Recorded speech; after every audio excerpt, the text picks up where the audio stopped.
What roles do presidential inaugural addresses play in how we, as in we the people, see America and how we tell the story of America? What does it mean to have a shift in the narrator-in-chief? That is what we will unpack today with two Jefferson Educational Society scholars who've been researching and writing about the American dream and the story of America for years as they unpack President Biden's January 20th speech and its impact. Hello and welcome to the Jefferson Educational Society's digital programming. I'm Ben Speggen. I'm the vice president at the JES and am a contributing editor at the Erie Reader. Joining us here for this conversation are two of my JES colleagues, Scholar-in-Resident Dr. Andrew Roth and Reverend Charles Brock, founder and director of the Brock Institute for Mega Issues Education. Now, you may recognize Dr. Roth from his book note series that we publish at the JES, or maybe his American Tapestry project that's both a radio program featured locally in Erie on WQLN Public Media and nationally on the NPR One app, and a JES digital programming series. In that programming series, you might recall that when I've introduced him in the past, I've noted his accomplished career in academia from lecturing to leading, as he's taught various courses before going on to serve in administrations in Erie and lead Notre Dame College in Cleveland as its president before retiring and being named president emeritus.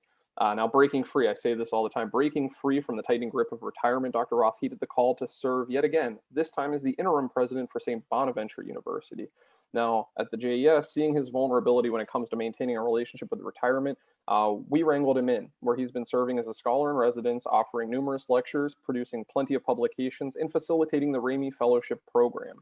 Now, an Erie native, Reverend Charles Brock, is an emeritus fellow, chaplain, and director of the ministerial education at Mansfield College in Oxford, United Kingdom, where he taught for 35 years.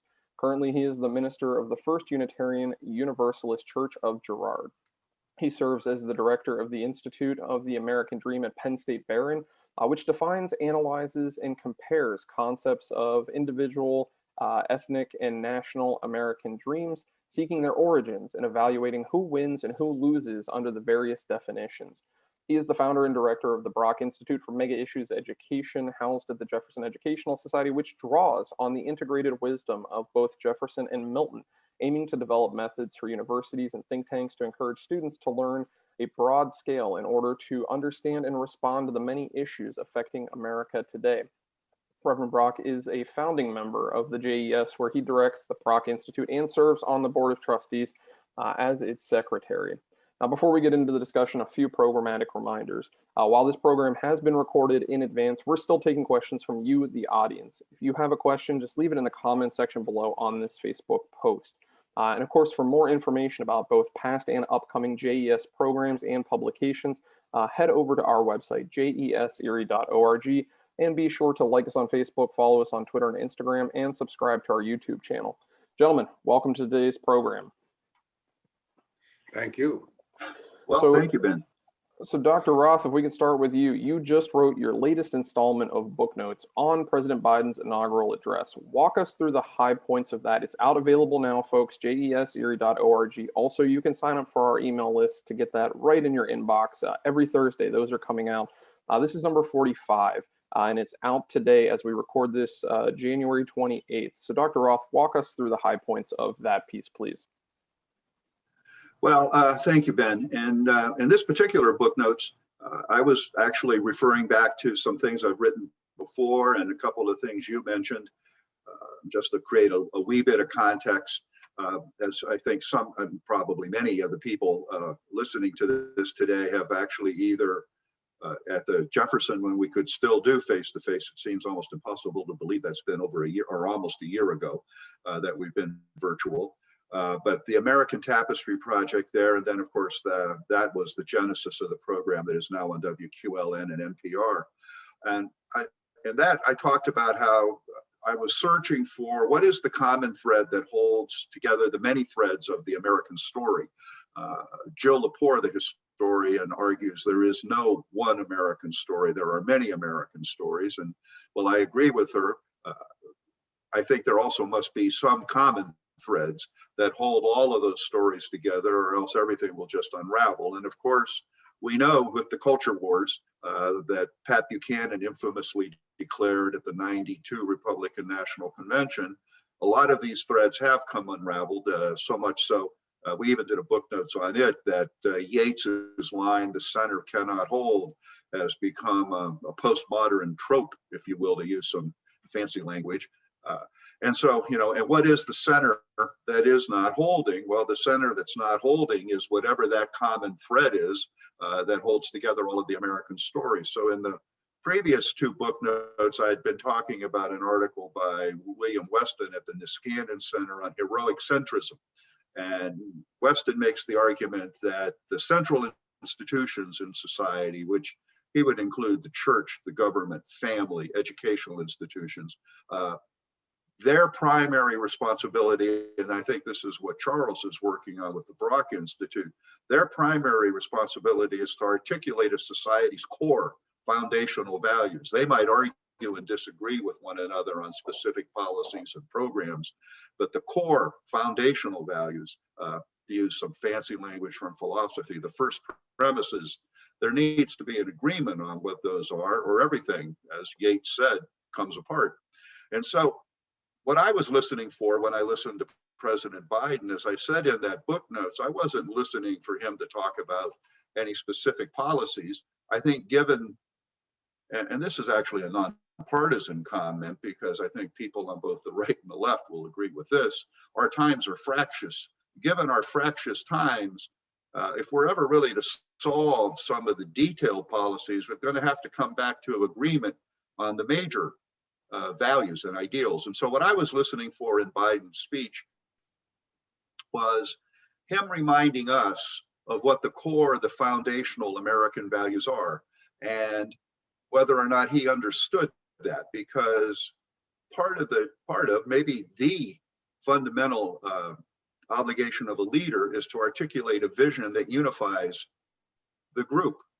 Whether you're the leader, the supervisor of a small office, or the foreman of a work group, or we just keep going up, not necessarily hierarchically in the sense of one is higher than the other, but just more and more complex groups and organizations. If you're the leader, your job is to define help the group define itself. So I was listening to see if Biden got that, and I think, as I said in the book notes that came out today, I think President Biden really hit the nail on the head, perhaps at a level of generality that came close to being fatuous at times, but maybe, and this is a question I think you want to come back to later, maybe given our fractious times, a little bit of fatuousness isn't a bad thing, lowering the temperature.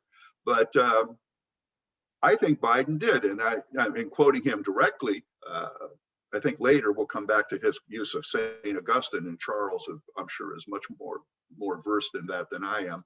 But Biden started talking about the common objects we love. He started talking about foundational American values: opportunity, security, liberty, dignity, respect, honor, and yes, the truth. And in My American Tapestry project, I've said that the core American values are really the second paragraph of the Declaration of Independence. We either stand for that or we're not the America that most people thought of. We're something else. And, just a brief refresher, but I'm sure everyone listening to this knows what that's one of the most famous sentences in the English language. We hold these truths to be self-evident, that all men are created equal and endowed by their creator with certain unalienable rights, which include life, liberty, and the pursuit of happiness. And Charles and I can talk later. An 18th century person didn't mean the pursuit of happiness was mindless pleasure. They meant by that phrase that you had the ability to become everything, whatever it is you have inside yourself to become, you had the freedom to become that, or at least to attempt to become that. No one could suppress you. And Biden got that. I mean, he just nailed it: opportunity, security, liberty, dignity, respect, honor, and the truth.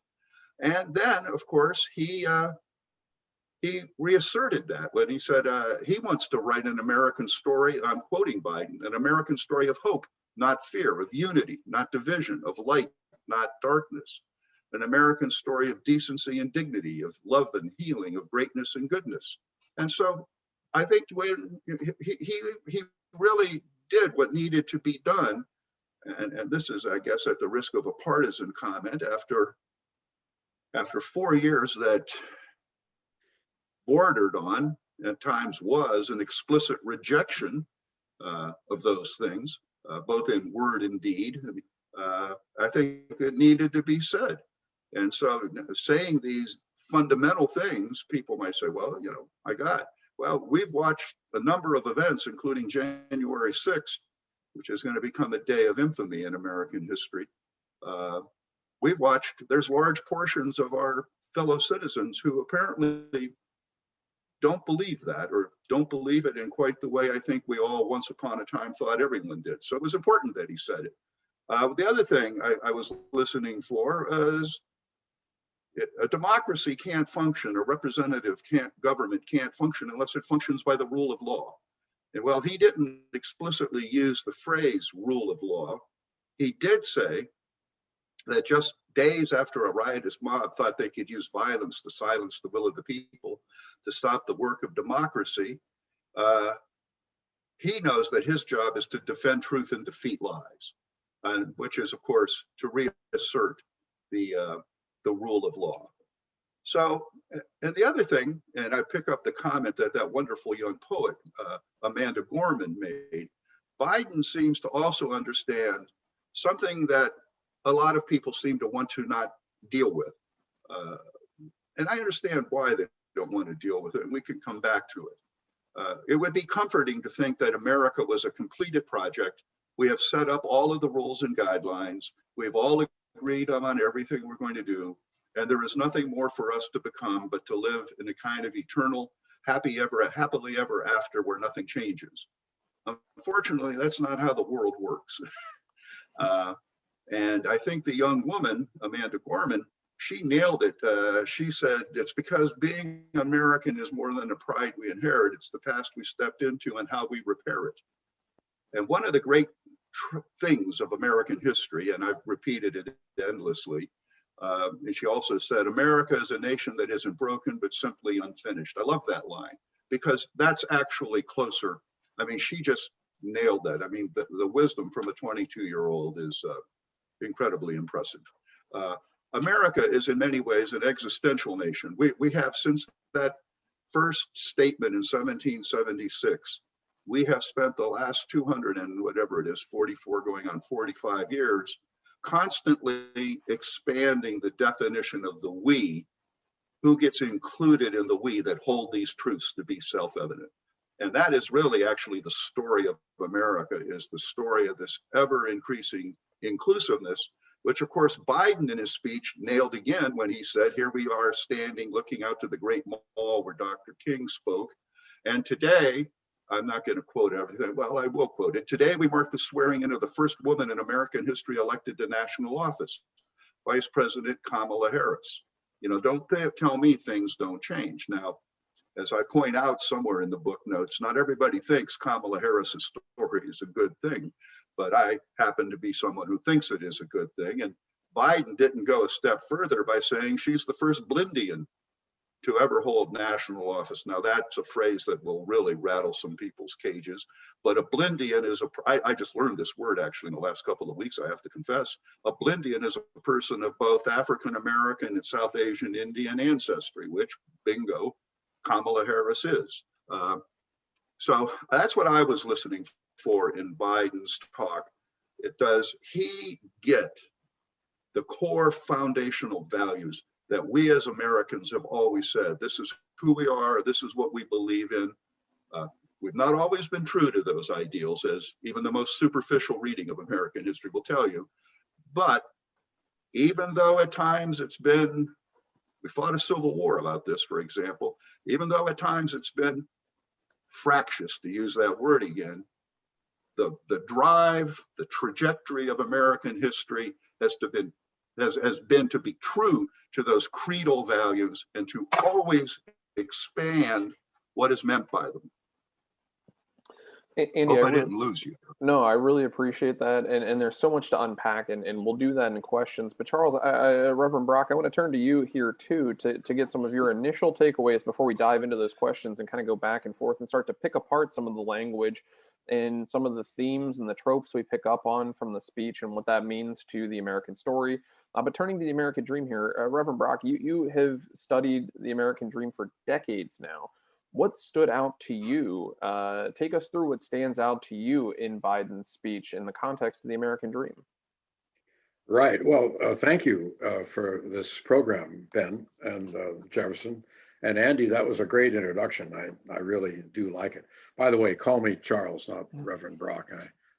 Only my enemies call me Reverend Brock. So it's better that way. But just one little footnote to Andy's talk, which I think is interesting, at least for me, and that is Jefferson's point about life, liberty, and the pursuit of happiness. The word happiness itself, and Ben, you'll appreciate this as an English scholar, it has many different definitions, and it does change to some extent through the centuries. The only letter I ever got published in the London Times, which is really as tough to get a letter published there as is the New York Times, was on Jefferson's word happiness in the Declaration of Independence.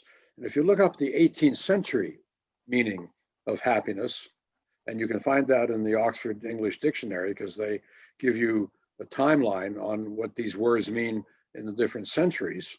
And they don't mean the same things in the different centuries. In the 18th century, happiness largely meant, and I use the word fairly carefully, blessedness. It didn't mean, hey, hey, man, I got my coffee, I'm really feeling happy this morning. It didn't mean that at all. It meant that, as Andy was saying, that you have fulfilled something in your essential nature. So that's what happiness meant. And we often get that wrong. We tend to use the 20th century definition of the word for the 18th century definition of the word. We need to straighten that out in school and in college and so on, so people don't get that screwed up. But it's such an important point, because it does go along with Biden's Catholicism as well, and his liberal interpretation of the Catholic Church, along with Pope Francis, as opposed to, say, the previous two popes who were conservative popes. Francis is a liberal pope, Biden is a liberal Catholic, not a conservative Catholic, and it shows forth in his writings. But without going into the religious side of Biden's life, back to the American dream. Okay. I've read an awful lot of inaugural addresses, and Biden's is one of the good ones. It's not up to Washington and Lincoln's addresses, but nonetheless, it's still pretty good. And he does try, as most presidents do, to express what the American dream is in his own words. And for most people in America, the American dream is being able to look after yourself, getting ahead, having a little more than your parents did, putting food on the table, getting your kids educated, having one house, 2 cars, 3 kids, that sort of thing. Well, that's one definition, success. But that is not really the original definition from the 30s, which was founded by a Yale professor, as a matter of fact, who came up with the term. It has much more of a social dimension to it. And that's where Biden hit the nail on the head. He said, and I quote from the address, "We look ahead in our uniquely American way, restless, bold, optimistic, and set our sights on the nation we know that we can be and we must be." That's a key sentence, because he links individual success to the national success. And I think that is an insight that we've often lost. So he goes on, and he realizes, as Andy was saying too, that there are faults in the system that we have. We're not a perfect nation. No nation ever has been or ever will be. Our history has been, Biden says, a constant struggle between the American ideal that we are all created equal and the harsh, ugly reality that racism, nativism, fear, and demonization have long torn us apart. How true that is. For people not to admit that, it means they have their head in the sand. But, he goes on, but we can right those wrongs. We can put people to work in good jobs. We can teach our children in safe schools. We can reward work, rebuild the middle class, and make healthcare secure for all. We can deliver racial justice, and we can make America once again the leading force for good in the world. Well, that's my summary of his talk. It's oversimple, but it does really strike me as something important to say. He's looking at the American dream as a corporate effort, not an individual effort. And the way he's going to put that into effect is a really good method, which equals the thing that the Brock Educational Institution tries to do. You can't just educate a person in one thing and expect them to be educated. Our colleges have turned into trade schools to some extent. So either you're an engineer, or you're a sociologist, or you're an accountant, or you're a chemist, or whatever. That's what we've done. And that's only 100 years old, but we've screwed up education really badly because we don't give a general education anymore. The 18th century, according to Jefferson and John Milton in England, who I studied quite a bit, had another kind of view, and that is you educate everybody in a general way. And that's what you have to do as the president. You have to be willing not to be a specialist in one thing or another, but to take things into account. How do you do that? You do that by having the cabinet. You have the treasury, you have defense, you have agriculture, you have commerce, labor, health, transport, energy, vets, homeland security, environment, trade, all those, and the UN, all those things are linked together. And when you have a discussion, I hope they do every day, then you link those things together and you say, how do we solve this problem? We do it by looking at all these things together, not one thing separately. You don't try to isolate the issues without seeing them linked together. That's the key to a good education. That's the key to a good government.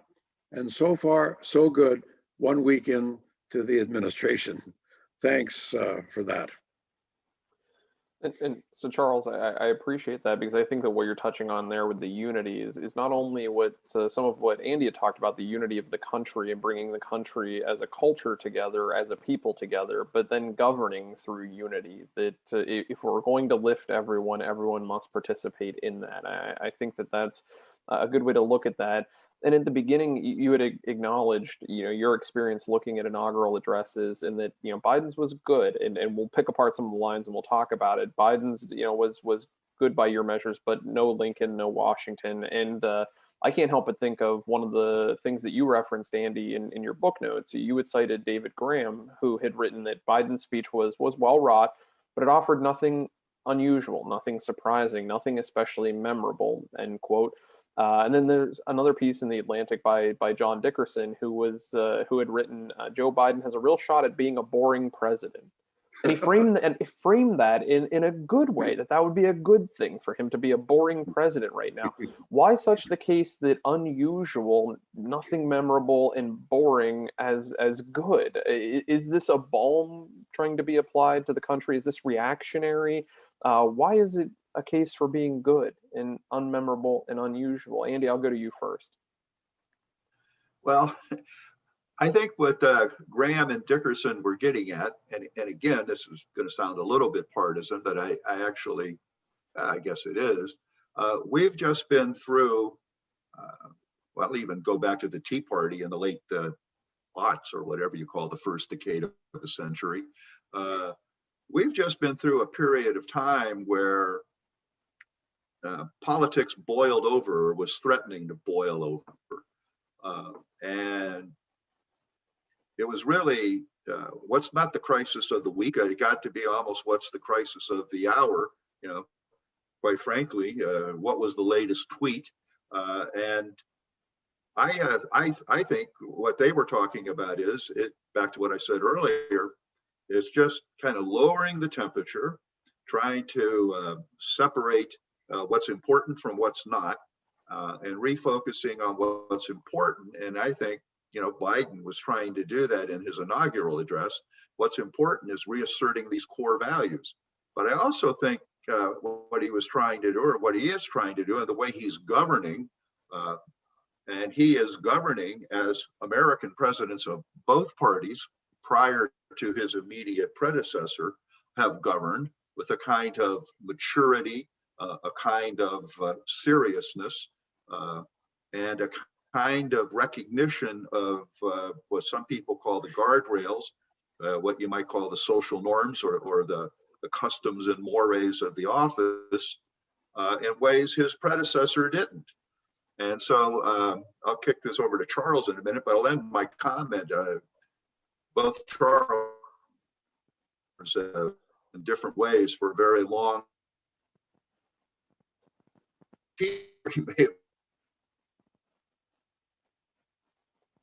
Joe, that it's like if you have a classroom and you got 2 or 3 unruly kids in the back of the room, you can't get anything done until you get those 2 or 3 unruly kids in the back of the room to calm down. And I think what Biden is doing is trying to get everybody to calm down so we can now actually address the issues that are really important instead of this endless distraction. So I think that's what Dickerson meant. Boring is good. In fact, I'm going to guess most of the people listening to us, I think it's actually been refreshing this last week to get up in the morning and the first thing you hear on the news is something, maybe about the weather or unfortunately the pandemic, but not the latest absurdity coming out of the White House or Washington more generally. What I'm going to miss, though, are the late night shows. How is Colbert going to keep up with Biden? My gosh, the late night shows help me to get some sleep at night, laughing. Well, and I think that's one of the things that I want to get to in a moment is there will be this reaction by the media, and I think that both late shows and commentary and media coverage, that this will be a change. After chasing crisis after crisis or moment after moment, and sort of the soap operatic approach to politics, that it's become tantalizing and titillizing that we focus on it incessantly and all the time. Maybe this is the balm and the cooling and the calming.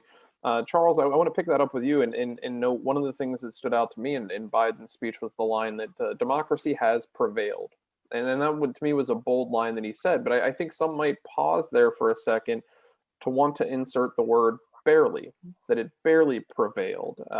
I'd like to hear you speak about that line in the speech, in the call for a unity and the call for moving the country forward, that we made it through this thing, we have prevailed.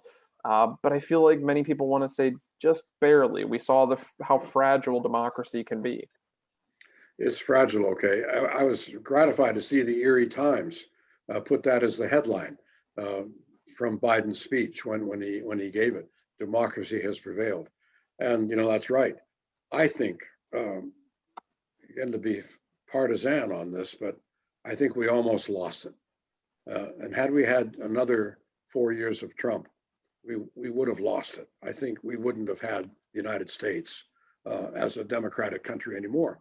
He was obviously authoritarian. I think, how can anybody deny that he was not saddling up to Putin and to Sisi in Egypt and to Erdogan and all the people in foreign affairs. I lived in Europe for 35 years. And I thought, what is this guy doing? He's ditching our allies, Britain, France, Germany, Italy, and so on. He's ditching them in order to saddle up to these dictators in Eastern Europe and Russia and so on, and even North Korea. Writing love letters to Kim Jong-un, for God's sake. What was he doing? He was selling out the United States to an authoritarian regimes. And that's what he wanted to become himself. That's why he liked these guys so much. I think people have not said that enough. That's where we almost lost our democracy. And yeah, barely is a good term. We still have a ways to go. There were millions of people who think Trump is the best thing since sliced bread, and that he really is the savior of the world, for God's sake. People believe that. And what are they doing? What kind of educational system do we have that's been allowed to happen? We got to blame ourselves here to some extent.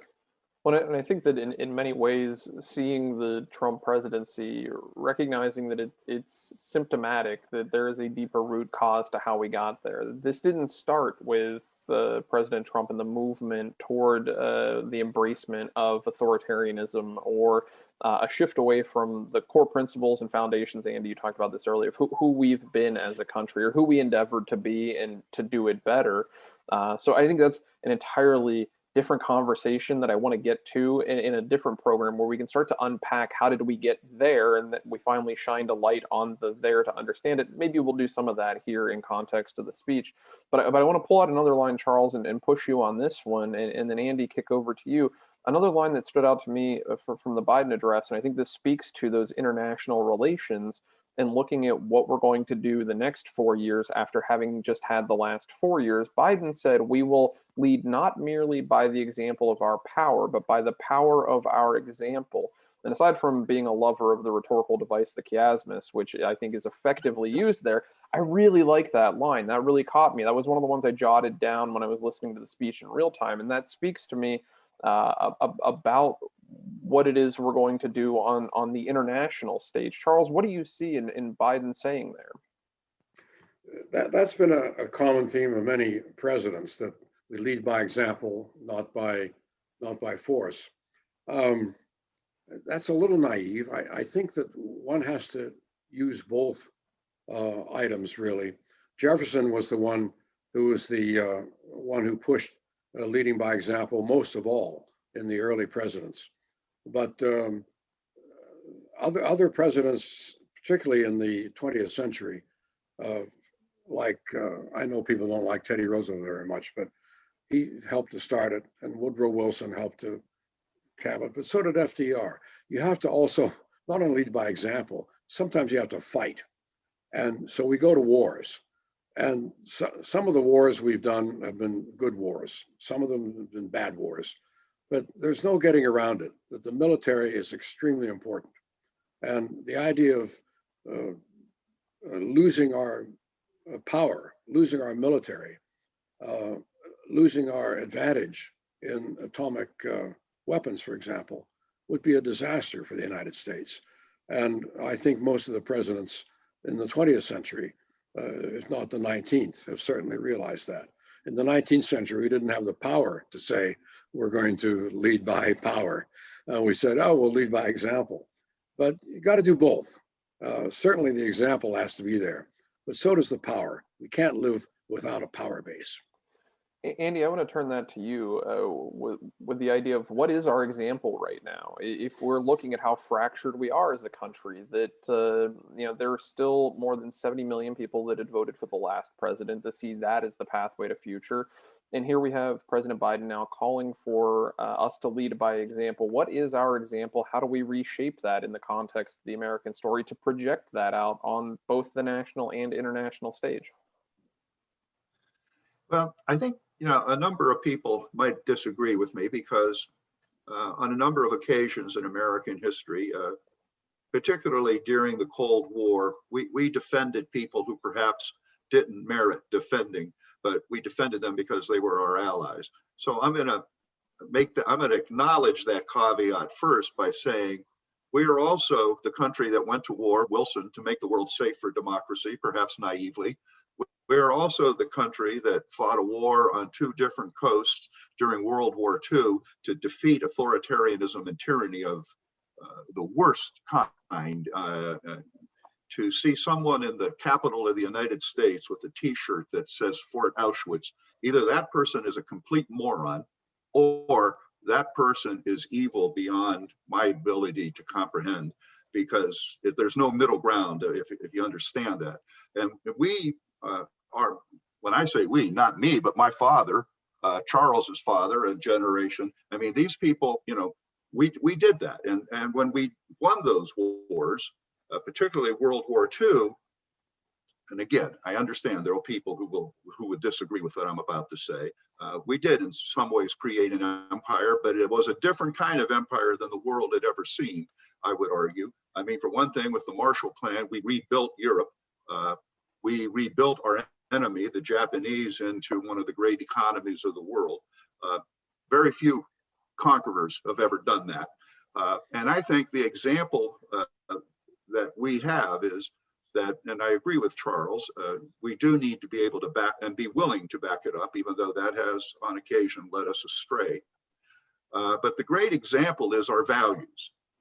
I mean, we are either this, I think what Biden meant is we are to the world, or we once were, and I think it's been, quite frankly, it was damaged very badly in the last 4 years. We were once to the world the shining example of liberty, freedom, equality, and opportunity, and the rights of the individual and government by consent. We damaged that. And I think one of the things President Biden is talking about in his speech is reasserting that and reestablishing and reasserting that this is who we are and this is what we stand for, and reminding our allies, particularly in NATO, in Europe, in the Middle East, in the Pacific, that no, what you saw was not who we are. We are really actually the better angels of our nature.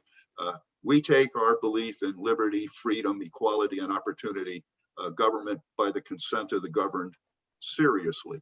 And we want you to take that seriously with us. And so I think that's what he meant.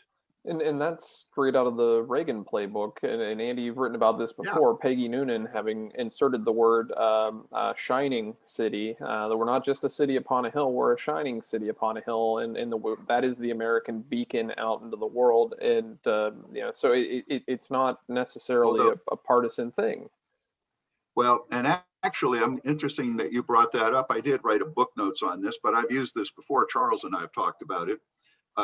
It was Peggy Noonan who inserted the word shining into a city upon a hill. That's probably one of the most quoted lines in American culture by people who have never actually read the source of that line, which is John Winthrop's sermon, A Model of Christian Charity. And Winthrop wrote that in Massachusetts Bay, just as the first pilgrim migration of 1630 was about to come ashore. And what he said to his people, most people don't understand it. And this comes back to being an example. I think Biden gets it. What Winthrop said, and Charles is much better at this, I should kick this over to him, so I'm going to do this quickly and then hear Charles's reaction. Winthrop and the Puritans believed that they were a covenanted people, that they were the new Israel. And he didn't mean we will be a city on a hill. Oh, look at us, aren't we shiny and great? No, he meant when he said the eyes of all men will be upon us, the eyes of God will be upon us, he meant, no, we're a covenanted people and we'll be like a city on the hill. God can see us. And if we are true to our values, he implied, God would reward us. But there's a big but, and nobody ever quotes the next sentence in that famous sermon. He said, but if we are unfaithful, if we betray our values, we will be a curse in the mouths of our enemies, and God will damn us. He doesn't say God will damn us, but that's the sense of the words. Oh, that's sure. So, that sure is. Yeah. No, that's exactly right. And in fact, it comes, Winthrop quoted Matthew chapter 5, and quoting Jesus in the Sermon on the Mount. That's where the phrase originally came from, city on a hill. And then that comes from Isaiah. So Jesus is quoting Isaiah, Winthrop is quoting Jesus, and Reagan is quoting Winthrop, et cetera, et cetera, et cetera. So you have quotes all the way back to Isaiah. It's a Jewish idea that Israel will become the city to look toward. And that's Isaiah right straight through. Maybe it's the only prophetic book in the Bible that stresses that point. Some of the other prophetic books in the Bible stress another point altogether, which was stay out, build the wall. That was Ezra and Nehemiah. But Isaiah and Jeremiah said, tear the wall down. Really two different views in the Old Testament. Nonetheless, it's really important to get one's sources straight. And the shining word comes from the next verse in Matthew 5, which is, let your light so shine before men. So that's where Reagan or Peggy Noonan, if she was the one who did it, screwed up. They didn't really get their quotes straight. They put them together, but it makes sense. It makes sense. But Andy is also perfectly right saying that if you don't let your light shine. If you don't become a city on a hill, then judgment follows, and watch out for the wrath of God. And that's certainly there as well. That is not stressed, and it should be stressed. In the early presidents, we had days of repentance all the way up to Lincoln. Washington, Adams, not Jefferson, but Madison and Lincoln had days of repentance. America has fallen short of its covenantal obligations. Therefore, we take the day off work, we go to church, or we stay at home, and we repent of the nation's sins, not just individual sins, the nation's sins, then we'll get straight. Unfortunately, the 20th century lost that. And Charles, I want to use that as a moment to look at a different part of the speech as well, because you said the importance of getting the quotes right and tracking your sources. And another part of the speech that stood out to me is Biden asks rhetorically the question, what are the common objects we love that define us as Americans? To which he then answers opportunity, security, liberty, dignity, respect, honor, and yes, the truth. And I feel like there's that emphasis on the truth there. And so I'm curious, looking at framing that, what the role of truth here is today in that speech. What's he communicating? Because I can't help but think trust building is also part of that key to finding our way back to the truth as one of the common objects that define us. So what does Biden say that builds the trust that moves us toward truth as an object that does define us as Americans? Well, we really have a long way to go on that. And it's going to start with education. We have to be able to teach the kids, and this is school and college both, in order somehow to use our heads in analyzing what truth actually is. Now, there are many definitions of truth, but there are some that are really very clear. And that is, you just don't take hearsay without looking into what the facts are. And at the moment, we are loaded with people in America, maybe half the population, I don't know, it's pretty high, who are willing to accept what they read on Facebook, for God's sake, as true, or some of these platforms that are patently ridiculous. And without any trouble at all, you can show how they're false. And yet we've been pushed by the past administration to accept all this crap that comes across as, quote, truth, unquote, which is far from it. And the schools and colleges have a long way to go to make this clear. Yeah, and I think back to Charles, your comment about late night TV. I think it was Stephen Colbert who did coin the word truthiness, which actually became an accepted word at one point to work us through this. So it's something that's been around for a while. I think that's another conversation for another day of how do we tackle education to move through that? How do we work through that? But clearly the emphasis is now there that we need to figure out how we communicate as a people and how we can trust each other with the truth, even though it may inconvenience us or not be to our liking, that just because we don't like it doesn't make it untrue, and that's something that we have to acknowledge. And the crises are piling up for the president, and I think he addresses those in his speech and working through not just looking at the economic crisis that is ahead, coming to terms with addressing systemic racism, long overdue conversation about America's racial tensions. But one of the other things that stands out to me is addressing the pandemic head on. And in the speech, he says, and in my first act as president, so the very first thing he does, my first act as president, I would like to ask you to join me in a moment of silent prayer to remember all those we lost this past year to the pandemic. How much power did what was not said in that moment of silence hold there in the speech? Andy, I'll go to you first and then to Charles.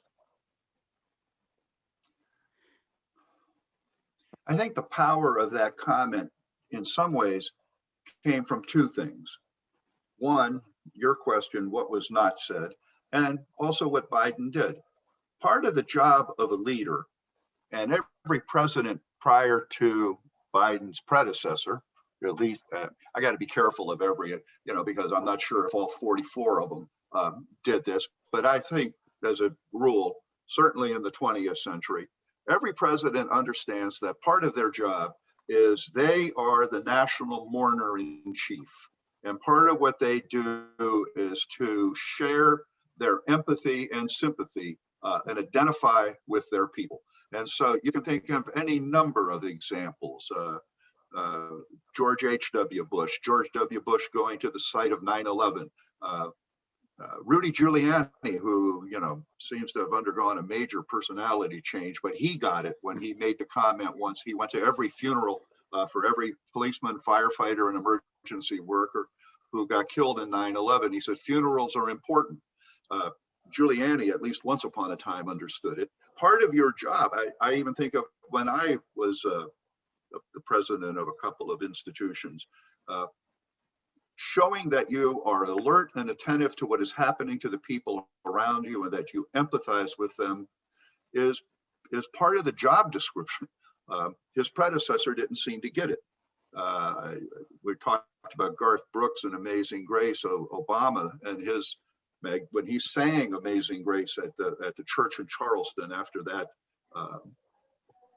white supremacist trying to set off a race war.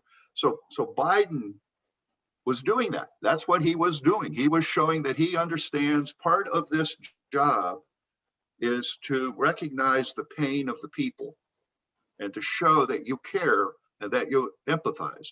And what he didn't say was, he didn't have to say it. The force of his example said it for him. My predecessor didn't get this, doesn't understand this.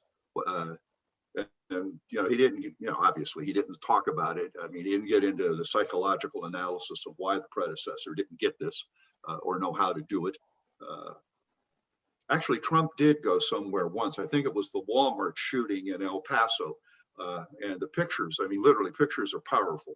I mean, he was just extraordinarily uncomfortable and he made some comment. The only comment he made about it to the media was the size of the audience or something. I mean, just astonishing. If you think, I mean, just really, you want to talk about tone deaf, but just astonishing. So I think that's what Biden was. And I think that's right. And the thing is that we expect a great deal of the president. I mean, nobody can fulfill all these things, but yeah, mourner in chief, preacher in chief, CEO, CFO, leader of sports. You know, he's got to do everything, and nobody can do all those things.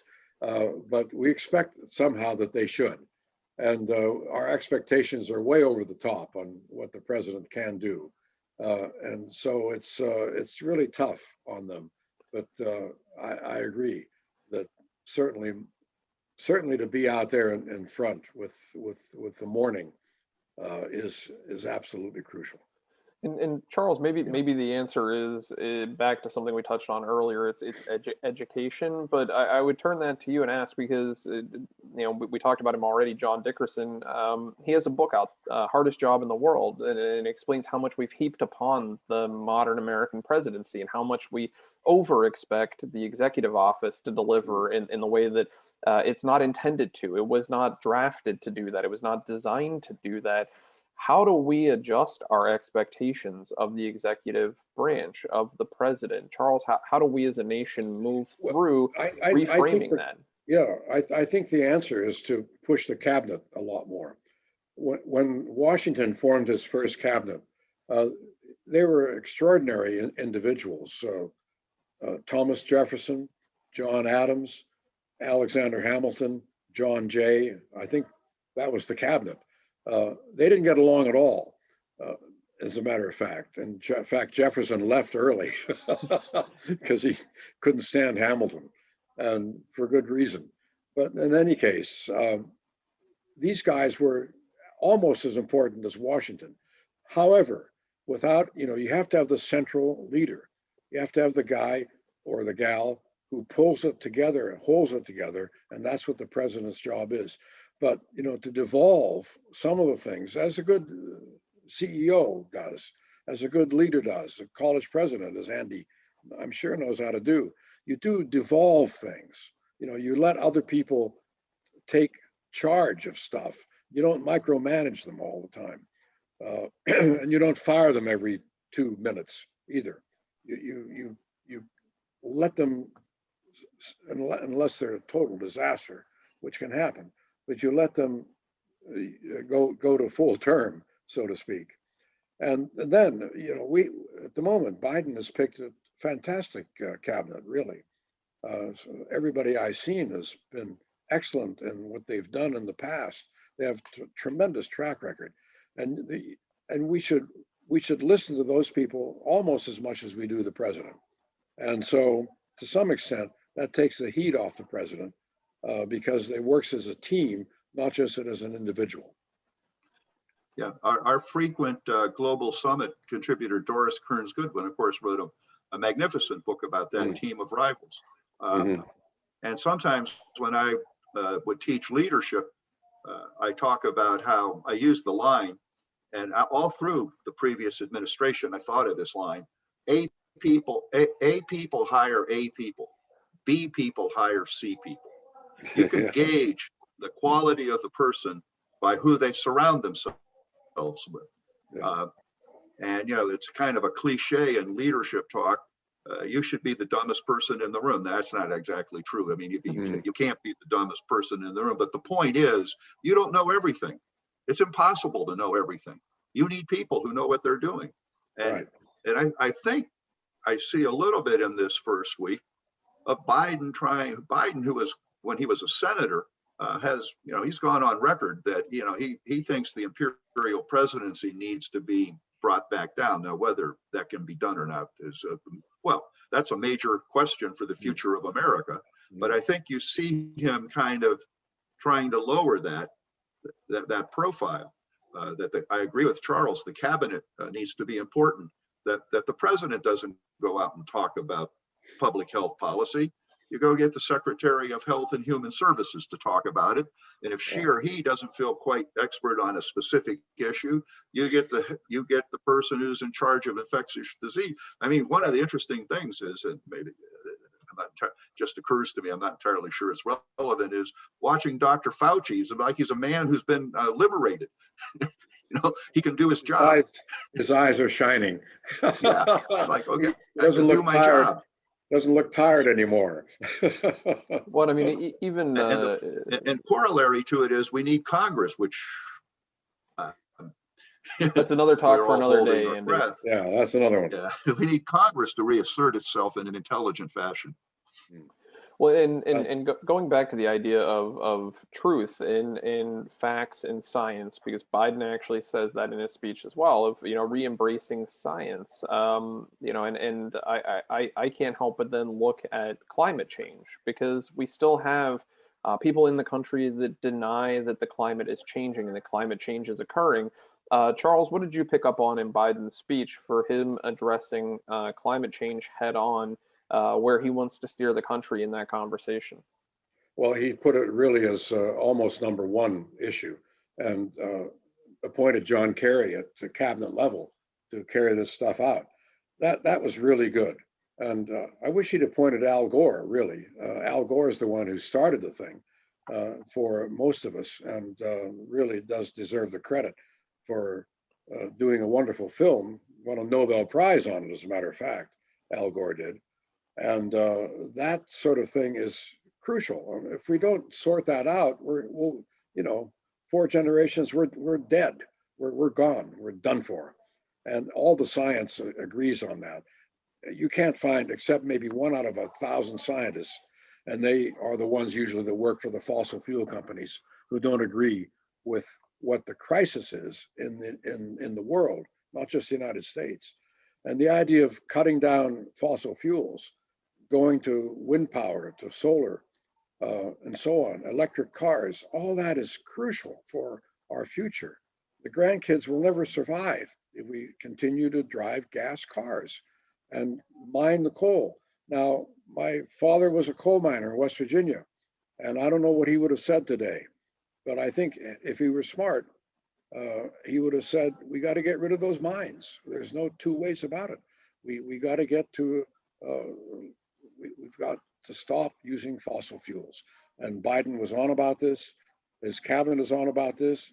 But I know there's millions of Americans who don't agree. And it's a long slog of educational process to try to get them there. Well, I think that I can't help but think of that contoured against the movement captured with the phrase "drain the swamp." The idea that you would take politicians out of the hub of the political universe for the country, and some might argue the world, and that you wanted to shake things up and get new, fresh people in there.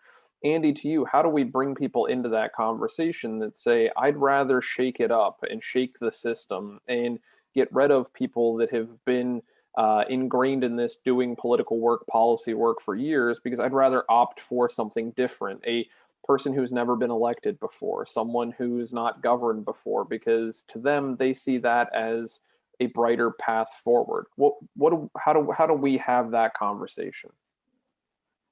Yeah, that's a really good question, Ben. H.W. Brands somewhere made the comment that American politics is all about the contested middle.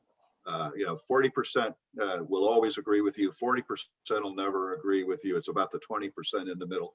I don't know how big the middle is, but I only bring that up now to say that the real science deniers, and there are some on both sides, the extreme left and the extreme right. My argument is we can't worry about them. We have to keep an eye on them because of the mischief they can cause, like invading the Capitol. But at the moment, we really can't worry about that. We got to worry about the people on the center right, the center left, and have them reassert or reaffirm, or perhaps re-agree, maybe they don't agree, in the value of expertise. I mean, they're part of the populist instinct, and it goes all the way back to William Jennings Bryan, the prophet of the plains, and Huey Long, is a kind of anti-expertise.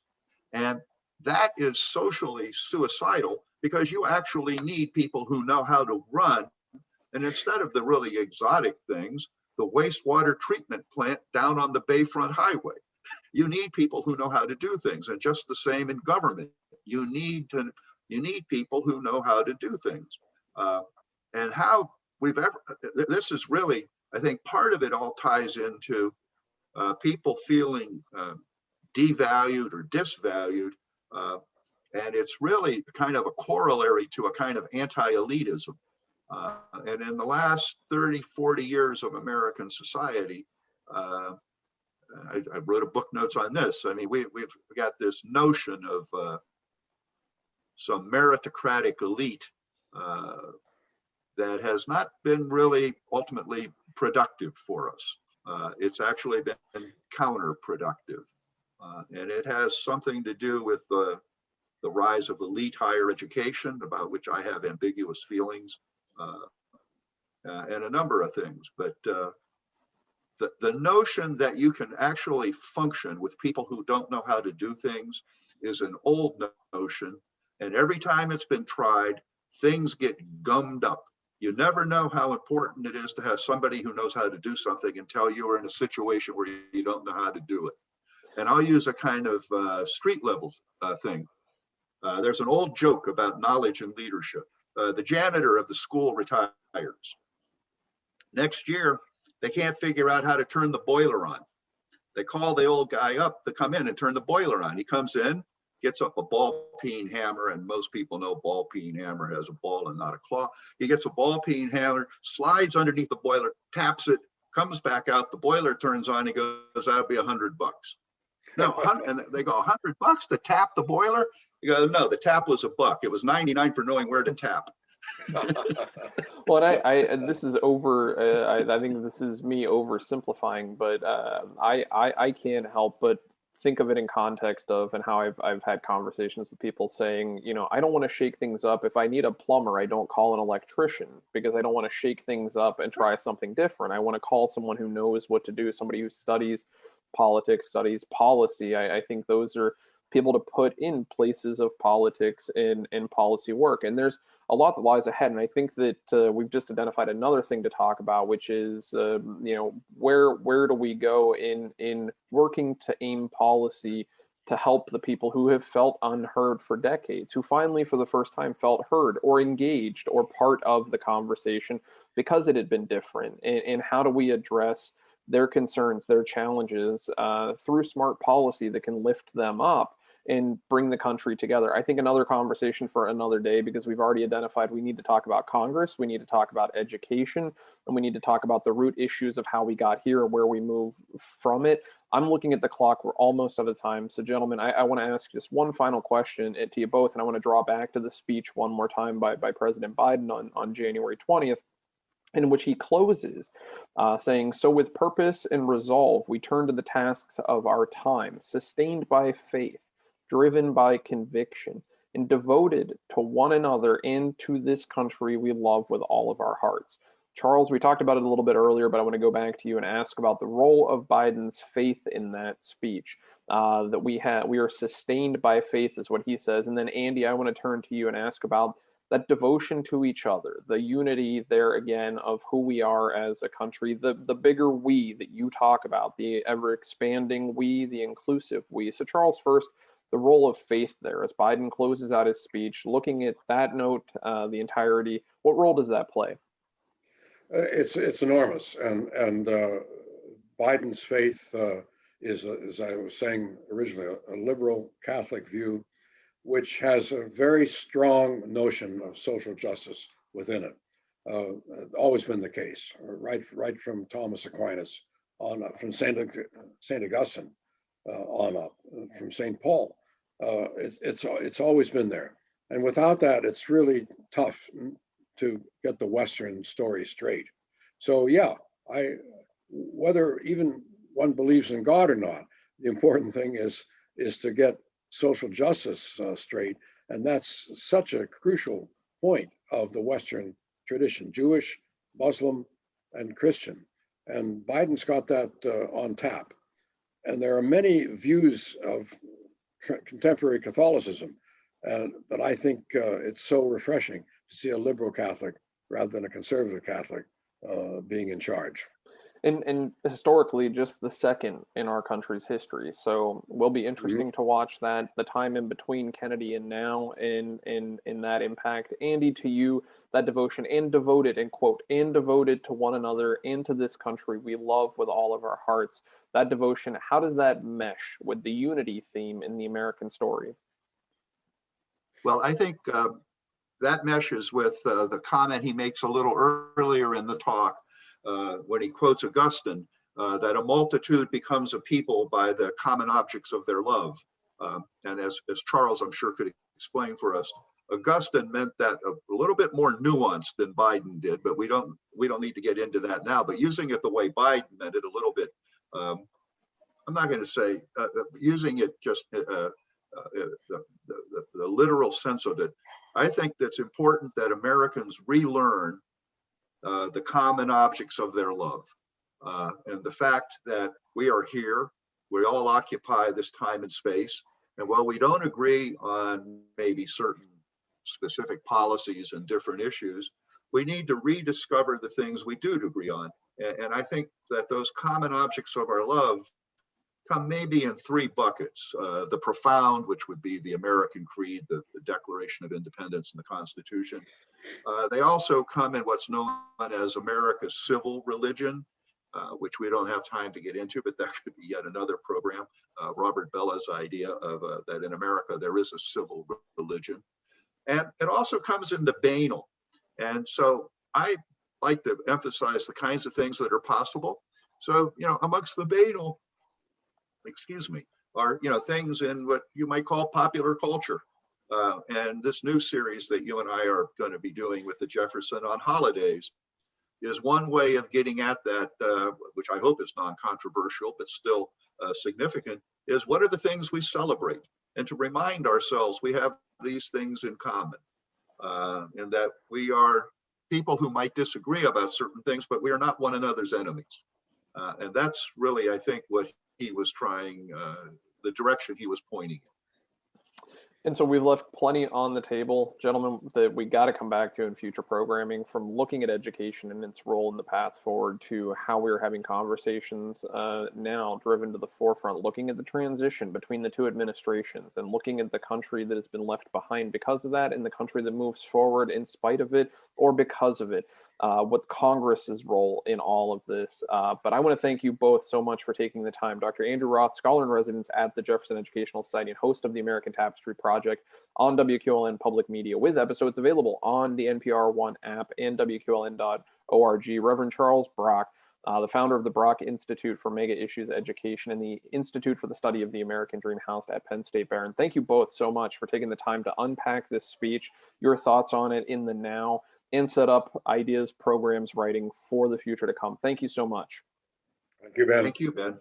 And thank you all for watching along at home, for tuning in to the JES Digital Programming Series. We appreciate you. And of course, we always want to hear from you. Comment in the comment section on this Facebook post to engage us in this dialogue and future dialogues to come.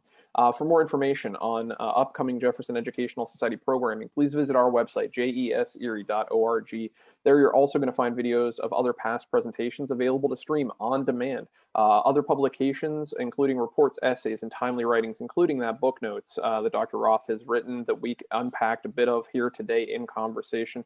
And you're going to find more information about all the other things that your Jefferson Educational Society is doing. And be sure to like us on Facebook, follow us on Twitter and Instagram, and subscribe to our YouTube channel. For the Jefferson Educational Society, I'm Ben Speggen. Be safe, be sound, and thanks for listening and learning with us.